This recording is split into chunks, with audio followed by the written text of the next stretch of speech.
ठीक ठाक। अच्छा डॉक्टर साहब, भाई टीन एज बच्चों का बहुत बड़ा एक मसला है कि उनका डाइट जो है या उनके खाने पीने की रूटीन बिल्कुल ही आउट है। जंक फूड जो है वो बच्चों में सबसे ज़्यादा पॉपुलर, वही खाते हैं सबसे ज़्यादा, तो उससे क्या नुकसान हो सकते हैं? मेरे अपने 2 बच्चे टीन एज में, ठीक है, तो मैं इससे ज़्यादा मतलब क्या वो करूं, मैं खुद इस गम का शिकार हूं। लेकिन बात ये होता है कि आजकल पेरेंट्स वर्किंग होते हैं, माँ बाप जो होते हैं आजकल काम के ऊपर होते हैं, वो घर से जा रहे होते हैं, जब वो थके हारे घर पे आ रहे होते हैं और बच्चा एक परेशान सी सूरत बना के उनके पास आता है, रोती धूती, जो आजकल के बच्चों को एक्टिंग करना बहुत आता है, तो फिर ये होता है कि वो कुछ पैसे बच्चों के हाथ में भी पकड़ा देते हैं। इसमें माँ बाप का भी एक रोल होता है एक हद तक। अब जो बच्चे मेरे पास डायबिटीज के साथ आ रहे हैं,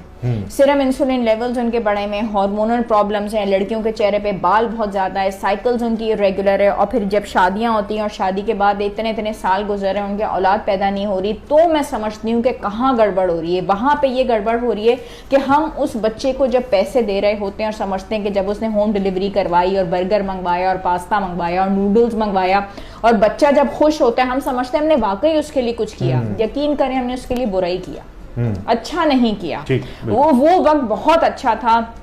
जब माँ उठती थी और सुबह बच्चे को पराठा और रोटी पका के देती थी और अंडा और टोस्ट बच्चा घर से खा के जाता था, और दोपहर में भी चपाती और सालन और ये सारी चीज़ें। आजकल के बच्चे जो है ना, होम डिलीवरीज करवाना, इतनी ज़बरदस्त ऐप्स हैं और उससे जब चीज़ें मंगवाते हैं और हम जब उनको पैसे देते हैं तो वो हम उसके लिए इसलिए बुरा कर रहे हैं क्योंकि वेट बहुत बढ़ रहा है। ठीक, तो बच्चों को आजकल बहुत पता चल गया है, बहुत ज्यादा, लेकिन कोविड ने और ज्यादा बता दिया और उसी के ऊपर से वो ऐप से खाने भी मंगवा लेते हैं, तो उनके वेट बहुत ज्यादा बढ़ रहे हैं, उनके अंदर हार्मोनल प्रॉब्लम्स बहुत ज्यादा हो रहे हैं, और बच्चे जो हैं वेजिटेबल्स की तरफ नहीं लग रहे, घर के फ्रूट्स या इन चीजों की तरफ बहुत कम है क्योंकि वो बाहर के खानों को ज्यादा पसंद कर रहे हैं। स्क्रीन टाइम बढ़ने की वजह से आई साइट प्रॉब्लम्स बहुत हो रहे हैं, बहुत यंग एज में बच्चों की नजर खराब हो रही है,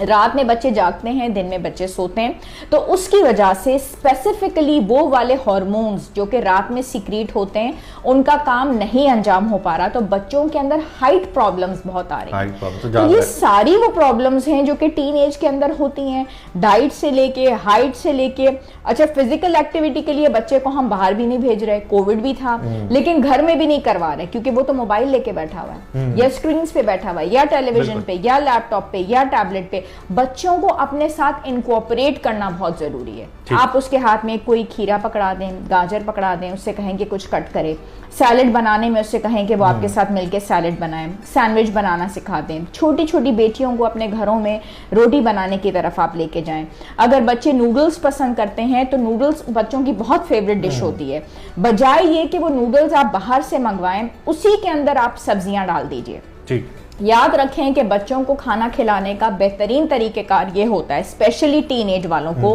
कि जो डिश वो पसंद करते हैं उसी डिश में आप अपनी ग़िज़ाइयत डाल दीजिए। यानी कि बच्चों को अगर पास्ता पसंद है, बच्चों को नूडल्स पसंद है, बच्चों को पिज्ज़ा बहुत पसंद होता है, तो उसी के अंदर आप उनके अंदर वही ग़िज़ाइयत डलवा दीजिए जो आप चाहते हैं कि उन तक पहुँचे। जो टीनेज में जो बच्चा है, जो 13 से 19 साल के बीच में जो भी बच्चे या बच्चियाँ हैं, उनकी एक हेल्दी डाइट प्लान होना क्या चाहिए, क्या क्या चीज़ें उनको खानी चाहिए? टीन एज में आपके पास लास्ट चांस होता है कि आपकी हाइट बढ़ जाए, आपकी बहुत बेहतरीन ज़हनी नुमा नशो नुमा हो जाए, क्योंकि उसके बाद कोई चांस नहीं होगा। आप मतलब आप क्या कर सकते हैं, तो आपने वो चीज़ें देनी है जिसमें कैल्शियम हो। कैल्शियम और विटामिन डी बहुत थोड़ी सी चीज़ों में होता है। आप उनको दूध दें, आपने उनको अंडा देना है, आपने उनको फिश देनी है, आपने उनको बीन्स और लेंटल्स देने, ग्रीन लीफी वेजिटेबल्स देनी है जिसमें पालक आ गई, ठीक है, ऐसी चीज़ें जिस पे लिखा हुआ हो फोर्टिफाइड विद विटामिन डी, ऐसे सीरियल्स ले आए, ऐसे जूसेस ले आए, ये चीज़ें आपने कर ली क्योंकि इसके बाद ये हो नहीं सकता। उसके बाद बैलेंस डाइट में आप बच्चे को,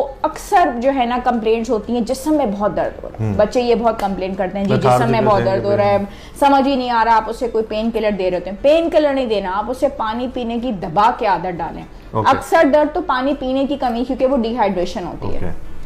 तो ये आप उसको आदत डाल दें। बैलेंस डाइट की आदत डालें, और याद रखें कि अगर घर में माँ बाप फ्रूट्स नहीं लाते, माँ बाप फ्रूट्स नहीं खाते, माँ बाप दाल और सब्जी नहीं खाते, जिस घर में ये काम नहीं हो रहा होता वहाँ बच्चों को आदत नहीं पड़ती। ना माँ बाप खाएंगे ना बच्चे खाएंगे। तो जो चीज़ आपने अपने बच्चों से करवानी है आप खुद करें, आप उनके साथ वही चीज़ें खाएं, दाल सब्जियाँ, ये वाली चीज़ें जो मैंने आपको बताई हैं, कैल्शियम और विटामिन डी वाली, ये बैलेंस डाइट है और इससे जबरदस्त काम हो जाता है। ठीक है, thank you so much doctor साहब, इतनी सारी इन्फॉर्मेशन आपने हमारे साथ शेयर